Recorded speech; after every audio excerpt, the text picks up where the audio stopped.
আসসালামু আলাইকুম সবাইকে। আচ্ছা, সব সময় কি দামি দামি খাবার ভালো লাগে বলেন তো? অবশ্যই না। একঘেয়েমি লাগে না?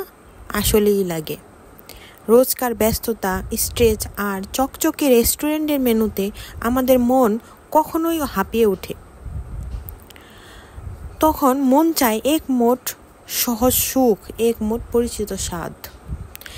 আমি ব্যক্তিগতভাবে মনে করি, কখনো কখনো দামি খাবারের বাহার ছেড়ে এক প্লেট আলুর ভর্তা আর ভাত, সাথে রসুনের এক মাখামাখি গন্ধ, সেই ঝাঁজ আর সরিষার তেল দিয়ে মাখালে এটা তো ভাই জমে যায়।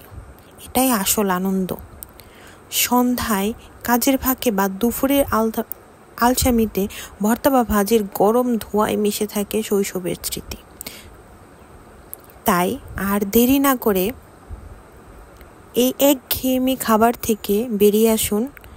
আর একঘেয়েমি লাগলে আজই ট্রাই করুন ডিম আলুর ভর্তা, সাথে রসুনের টুইস্ট।